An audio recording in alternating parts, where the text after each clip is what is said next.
वहला भाई बहन, अॼु पाण जूने करार जे विभाग में आवल गीत शास्त्र जो पुस्तक तंहिंजो 52मो 53मो अने 54मो ई त्रोय अध्याय जो पाण अभ्यास कंदासीं। तो अॼु पाण गीत शास्त्र जे 52वें अध्याय जी शुरूआत कयूं। मित्र, पाण राजा जी पुस्तक में नेरियो हो तीं जॾहिं दाऊद अबीमेलेक वटे वो तॾहिं ही गीत लेखे में आयो हो।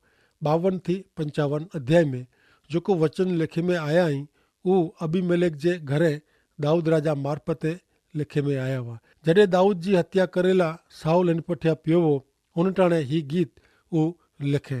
सुणो गीत शास्त्र जो पुस्तक तंहिंजो 52मो अध्याय ने तंहिंजी पहली 4 कलमूं।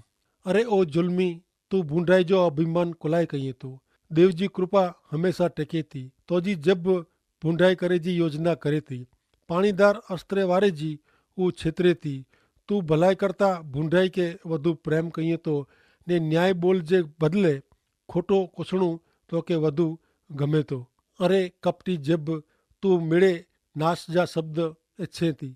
जॾहिं दाऊद जो दुश्मन साउल दाऊद जो खून करेला इन पुठियां पियो हो, तॾहिं दाऊद चए थो, जुल्मी माण्हू तू कुलाए बूंडाई जो अभिमान कईं थो।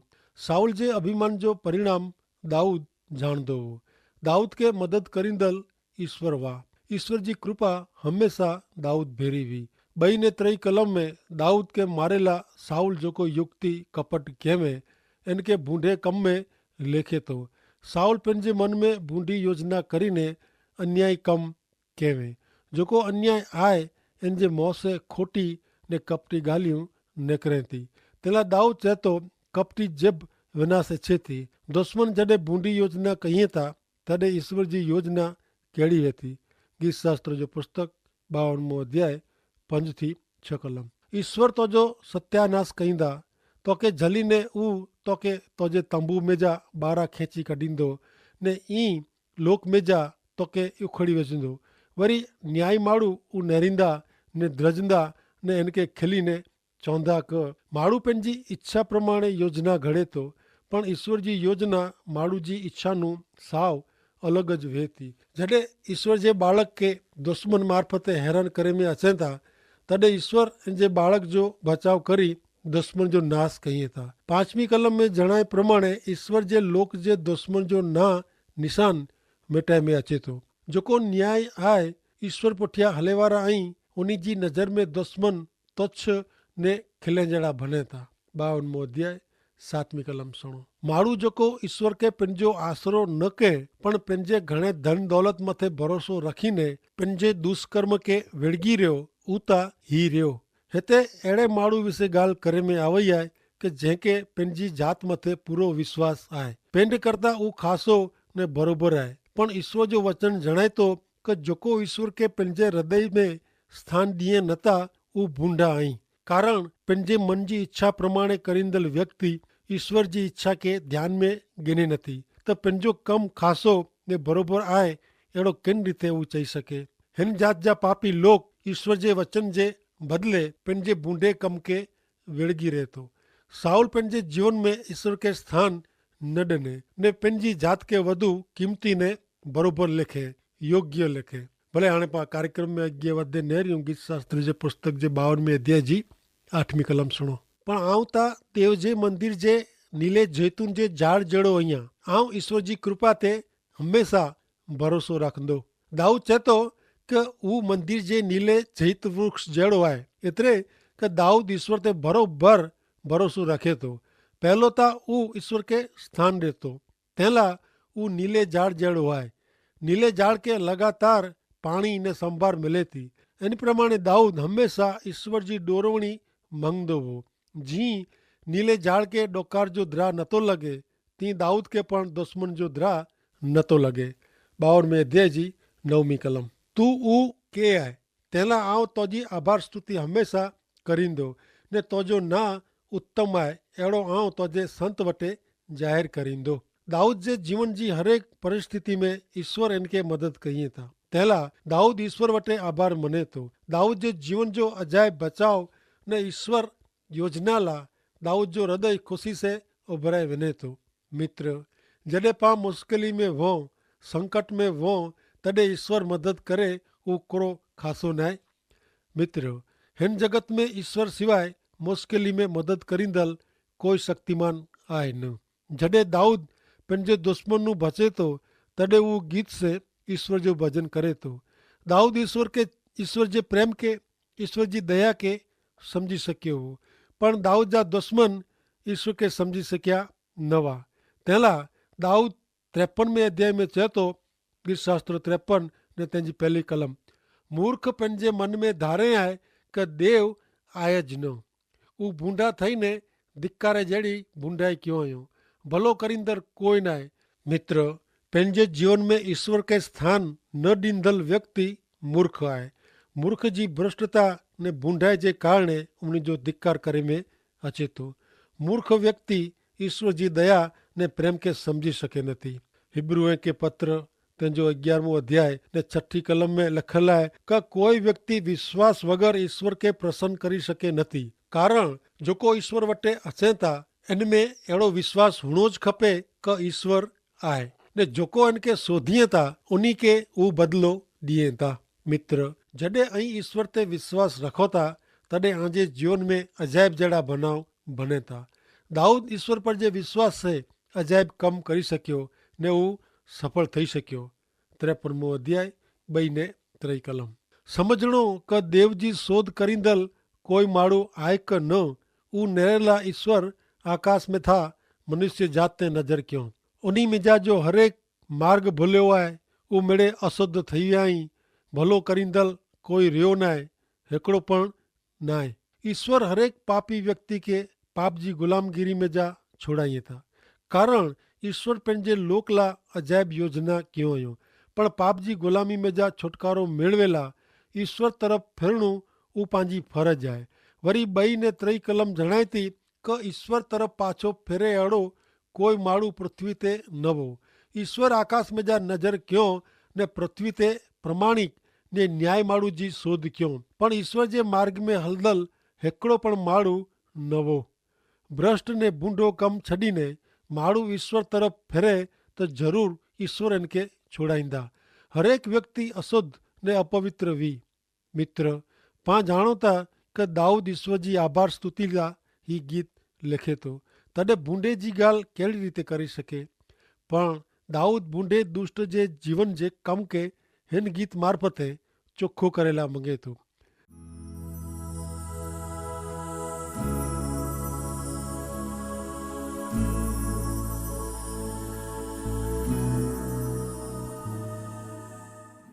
हिन गीत में अॻियां वधे दाऊद हिन गीत जो हेतु सम्झाए थो।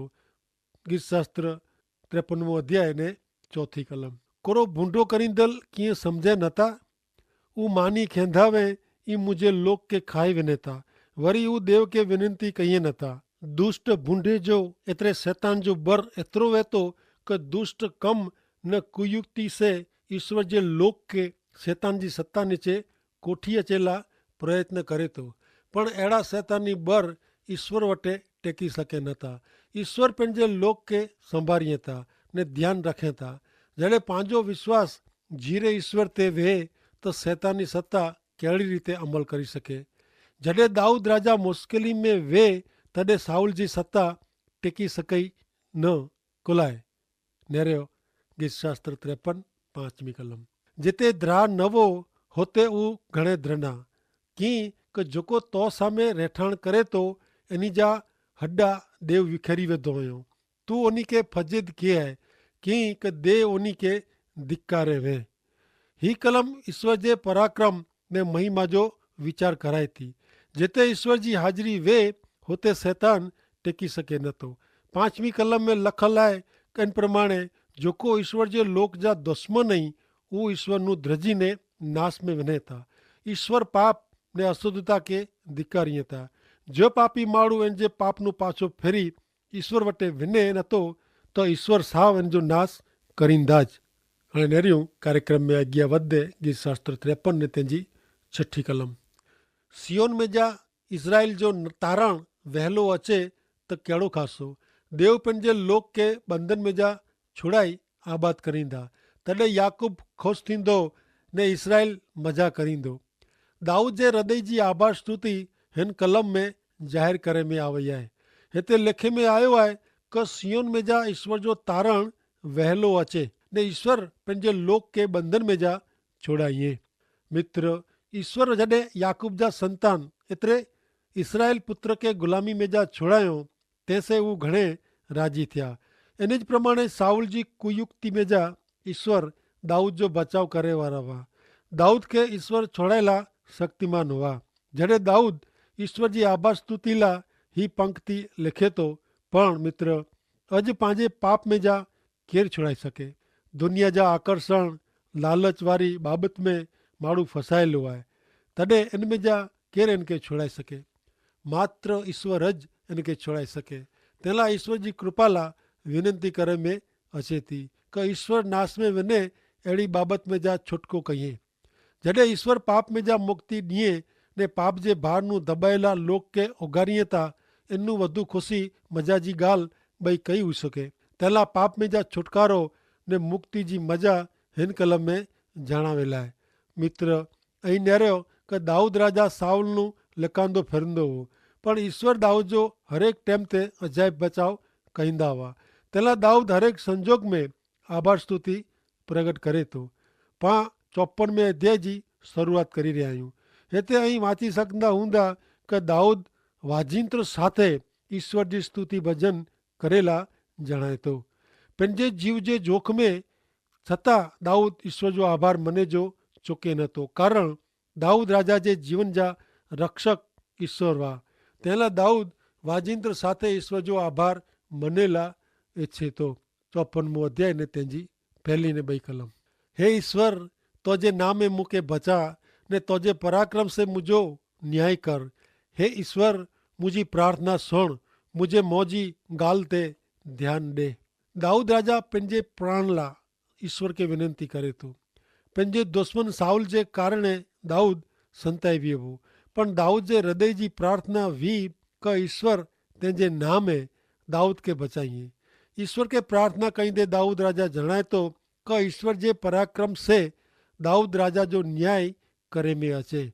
आउं मञा थो दाऊद पंहिंजी जात खे ईश्वर जे हथ में सौंपे वे। तंहिं लाइ ख़ातिरी से दाऊद चए थो क ईश्वर जे पराक्रम से इन जो न्याय करे में अचे। जॾहिं पंहिंजे जीवन में ईश्वर जी हाज़िरी वे ने ईश्वर पर जे विश्वास जी ख़ातिरी वे, तॾहिं पाण ख़ातिरी से बोली सघूं था ने ईश्वर वटि न्याय साबित थी सघूं था। गीत शास्त्र 53 3-4 कलम। कीअं क परदेसी मूं सामे थिया आहीं ने ज़ुल्मगार मुंहिंजो जीव गनेला इच्छे था। ईश्वर जी परवाह कईं नथा ने मूंखे मदद करींदल ईश्वर रही। प्रभु ज मुंहिंजो प्राण ने आधार आहे। दाऊद राजा ईश्वर वटि इन जे जीवन जो प्रसंग जणाए थो। साउल दाऊद राजा जो जीव गनेला इच्छंदो हो, उहो बाबति दाऊद ईश्वर वटि रजू करे थो। वरी दाऊद चए थो, ज़ुल्मी माण्हू ईश्वर जी परवाह कईं नथा। एतिरे दाऊद जा दुश्मन ईश्वर जी योजना ॼाणंदा न हुआ, तंहिं लाइ उहे दाऊद जो पीछो करे रहिया हुआ। त पण दाऊद चए थो, मुंहिंजो आधार ईश्वर आहे। ईश्वर दाऊद खे बचाईंदल हुआ। अहिड़ो दाऊद खे पूरो विश्वास हो। मित्र, पंहिंजो दुश्मन शैतान आहे। जॾहिं पाण ईश्वर जे मार्ग में हलूं था ने ईश्वर जी इच्छा प्रमाणे जीवन जीवूं था, तॾहिं दुश्मन शैतान पाण खे ईश्वर नूं छेटो खणी वञण लाइ ॿिड़े प्रयत्न करे थो। ईश्वर पर जे विश्वास खे तोड़े जा प्रयत्न करे थो, पण ईश्वर पंहिंजा बचाईंदल वे, तॾहिं हिमत न हारणी खपे।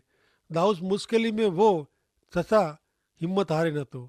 दाऊद राजा न पण ईश्वर पर जो विश्वास बोली रहियो वो क ईश्वर इन जी मदद करींदल आई। मित्र, पंहिंजे जीवन जे हर एक संजोग में ईश्वर ते भरोसो रखो। गीत शास्त्र 54 5-7। उ मुंहिंजे वैरीअ खे बुंडाए जो बदिलो ॾींदा, तुंहिंजे सत्य वचन प्रमाणे उन जो नाश कर। ऐं राजी ख़ुशी से यज्ञार्पण करींदो। हे ईश्वर, आउं तुंहिंजे नाम जी स्तुति भजन करींदो। कीअं क हू ख़ासो आहे, कारण तूं मूंखे मेड़े संकट में जा छुड़ाया आहे ने मुंहिंजी इच्छा प्रमाणे मुंहिंजे दुश्मन खे थियो उहो आउं नज़रे ॾिठो आहे। 5वीं कलम में दाऊद राजा जणाए थो क इनखे ईश्वर ते पूरो विश्वास आहे। ईश्वर इन जे वचन प्रमाणे दुश्मन जो नाश कईंदा। जॾहिं ईश्वर इन जे सेवक खे संकट में जा छुड़ाईं था, तॾहिं दाऊद ईश्वर जी आभार स्तुति करे थो। वरी दाऊद ईश्वर खे अर्पण करे जो वचन ॾिए थो। इन रीते पंहिंजे हृदय जी आभार स्तुति ज़ाहिर करे थो। मित्र, जॾहिं पाण पण संकट में जा, मांदगी में जा, मुश्किल में जा ईश्वर पिता छोड़ाईं था, तॾहिं पाण पण ईश्वर जो आभार मञणो उहो घणे ख़ासी ॻाल्हि आहे। कारण के पाण खे हमेशह ईश्वर वटि आभार ने स्तुति जा अर्पण चढ़ाए खपे। कारण के पंहिंजी हर हिकु मुश्किल में ईश्वर पिता पाण बीहरा आहीं अने पंहिंजी विनंती सुणे था, पंहिंजी अर्जू गर्जू पूरी पाड़ीनि था। अने हर हिकु प्रसंग में ईश्वर वटि पाण इन जी आभार स्तुति कहिणी उहो पंहिंजे फ़ाइदे लाइ आहे। मित्र, जॾहिं ईश्वर पाण खे दुश्मन जे हथ में जा छुड़ायो हुयो, तॾहिं आभार स्तुति प्रगट कहिणी उहो पण पंहिंजी फ़र्ज़ु आहे। शैतान जी कपटी जारी में जा मुक्त करेला ईश्वर उन जो लुई मार्फत लोक खे छुड़ायो। तॾहिं पंहिंजे जीवन जो ने हृदय जो ईश्वर खे करे अर्पण उहो ज सची आभार स्तुति आहे।